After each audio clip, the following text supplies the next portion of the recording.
В Государственном институте спорта и физкультуры состоялось торжественное открытие месяца спорта и здоровья. Это масштабное событие, охватывающее все уголки нашей страны, традиционно проводится ежегодно и включает в себя серию спортивных соревнований и массовых мероприятий. Güneşli ülkemiz Türkmenistan bütün dünyada parahatçılığı vaqt edici, dost soğanlığı söyücü yurt hükmünü bütün dünyada tanılar. Bu zatların sakasında olsa, milli liderimizin başlanmıştan ve hormatlı prezidentimizin üstünlüklü devam ettiriyen daşarı siyaset stratejisi duruyor. Yine bilişimiz yali April ayı sağdınlığın ve ruh verentliğin ayı olan April ayını yurdumuzda şol sanı bizim Türkmen Devlet Bedenteri Sport Enstitüsü'nde hem bir neçe dabaralı çeyreler sport yarışlar geçiriliyor.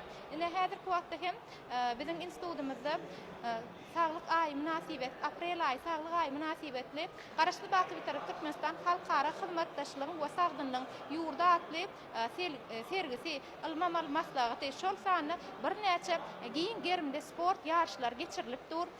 Biz muallimler hem taliplerimizden bir katarda şeyle sergilere almamal maslağıtları sport yarışlarına qatnaşyar. Hiç fırsatdan peydalanıp bütün dünya sağlık günü bilen, sport ayı bilen ähli Türkmen halkymyzy, gahryman arka dağlı gahryman serdarymyzy tüýs ýüregimden gutlaýar. Biz muallimlere işlemäne, döretmäge şeýle şertler döredip beren gahryman arka dağlı gahryman serdarymyza köp sag bolsunmaý diýaryn. Goý gahryman arka dağly gahryman serdarymyzyň janlar sag bolsun, başlary dik bolsun, tutýan tutumly işleri elmydama rowaşlyklara weslensin.